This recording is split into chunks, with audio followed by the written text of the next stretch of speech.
Hi అండి అందరికీ. నేను నా స్టైల్లో చేసే వంకాయ కర్రీ అండి. చాలా బాగుంటుంది, చాలా త్వరగా కూడా చేసుకోవచ్చు. ఈ విధంగా చేసామంటే టేస్ట్ కూడా చాలా బాగుంటుంది. తక్కువ మసాలాతోటి ఎక్కువ టేస్ట్ వచ్చేలాగా చేసుకోవచ్చు. ఈ ప్రాసెస్తో చేసామంటే వంకాయ కర్రీ ఈజీయే కదా, మాకు తెలియదా అని అనుకోవచ్చు చాలామంది. కానీ ఒక్కొక్కళ్ళు ఒక్కొక్క పద్ధతిలో చేస్తారు కదా. ఇట్లా ఇంతకుముందు ఏంటంటే పెద్దవాళ్ళు చేసేవాళ్ళు అనమాట. ఇలాగా టేస్ట్ కూడా చాలా బాగుంటుంది. మీరు కూడా ట్రై చేయండి ఈ విధంగా. ఇప్పుడు వంకాయలను అయితే నేను నీట్గా అన్ని క్లీన్ చేసేసుకున్నాను. ఈ యొక్క 1/2 కిలో వంకాయలు అనమాట. దానికోసం నేను 4 టమాటాలు తీసుకున్నాను. మనకు కావాల్సిన గ్రేవీని బట్టి మీరు టమాటాలు అయితే తీసుకోవచ్చు. ఇప్పుడు ఒక గిన్నెలో నీళ్ళు తీసుకొని అందులో కొంచెం కల్లుప్పు వేయండి. ఇలా వంకాయల్ని నీట్గా కట్ చేసుకోవాలి. కొంతమంది ఏంటంటే తొడాలతో కూడా కట్ చేసుకుంటారు, అది కూడా టేస్ట్ ఉంటుందంట. నేనైతే మొత్తం అంతా తీసేస్తానండి. ఇలాగ పొడవుగా కూడా కర్రీ బాగానే ఉంటుంది, కట్ చేసుకోవచ్చు. కానీ నాకు ఎందుకు అట్లా పొడవుగా నచ్చదండి, తినబుద్ధి కాదనమాట. అందుకే నేను ఇట్లాగా 2 ముక్కలుగా కట్ చేసేస్తాను. అన్నీ చెక్ చేసుకోవాలండి. వంకాయలు పైకి చూడడానికి బాగుంటాయి కానీ లోపలంతా పురుగులు ఉంటాయి. ఇలా ఉప్పు వేసిన నీళ్ళల్లో ఈ వంకాయ ముక్కలన్నీ కూడా వేసేసుకోవాలి. ఇప్పుడు స్టవ్ మీద బాండీ పెట్టుకొని అందులో తాలింపు గింజలు, అలాగే ఒక 4-5 వెల్లుల్లి కూడా ఇట్లా కొంచెం దంచి వేసుకోండి. ఇంకా అల్లం అయితే అవసరం లేదు. ఈ తాలింపుని మరీ మాడనివ్వకుండా కొంచెం దోరగా ఫ్రై చేసుకోండి. ఇప్పుడు వంకాయ ముక్కలు కూడా వేసేద్దాము.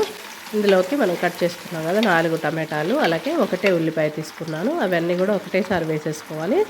అలాగే పసుపు, కొంచెం కొద్దిగా కల్లుప్పు. మనం ఎప్పుడైనా పులుసు కూరల్లోకి కల్లుప్పు వేయండి, టేస్ట్ అయితే బాగుంటుంది. అలాగే 1 స్పూన్ వచ్చేసి కారం. కల్లుప్పు వేసేటప్పుడు మాత్రం చూసుకొని వేసుకోండి.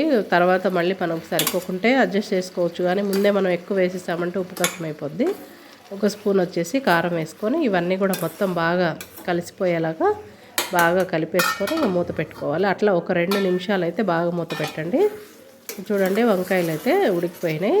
ఇప్పుడు మనం ఏంటంటే ముందు వంకాయలు వేపి తర్వాత టమాటాలు వేపి ఇలా చేసామనుకోండి, వంకాయ ఏంటంటే తొందరగా ఉడికిపోద్ది, ఎక్కువ టైం పట్టదు వంకాయ ఉడికేదానికి. అందుకని మనం ఉల్లిపాయలు టమాటాలు ఇవన్నీ ఒకటేసారి వేసుకున్నాం అనుకోండి, ఆ గ్రేవీ రుచే వేరుగా ఉంటుంది అనమాట. ఈ విధంగా ట్రై చేయండి. ఇప్పుడు నాకు గ్రేవీ కావాలి కాబట్టి నేను ఒక చిన్న గ్లాసుడు అయితే వాటర్ పోసాను. ఈ విధంగా మొత్తం బాగా కలిపేసుకోవాలి. నేను ఫస్ట్ ఉప్పు కారం అన్నీ వేసేసాను కదా, అవి నాకు కరెక్ట్గా సరిపోయాయండి. మేము తక్కువగా తింటాము ఉప్పు కారం కూడా. ఈ వంకాయ కర్రీకి ఎక్కువ ప్రాసెస్ కూడా అవసరం లేదండి, చాలా సింపుల్గా ఉంటుంది. పెద్దవాళ్ళు ఇలాగే చేసేవాళ్ళు కదా, అన్నీ ఒకటేసారి ఇట్లా కలిపేసి దాంట్లో ఉప్పు కారం పసుపు అన్నీ వేసి మూత పెట్టేసేవాళ్ళు. అసలు ఎంత కమ్మగా ఉంటుందండి ఆ రుచి అయితే. కొంచెం చివర్లో కొంచెం ధనియాల పొడి వేసుకోండి. అసలు ధనియాల పొడి వేయకపోయినా కూడా టేస్ట్ అనేది చాలా బాగుంది. కొంచెం ధనియాల పొడి 1 స్పూన్ అయితే వేసాను. ఈ విధంగా కలిపేసానండి. అంతే అండి, వంకాయ కూర రెడీ అయిపోయింది. వంకాయలు ఎక్కువ టైం పట్టదు కాబట్టి త్వరగా అయిపోతుంది. అసలు టేస్ట్ మాత్రం మామూలుగా లేదండి.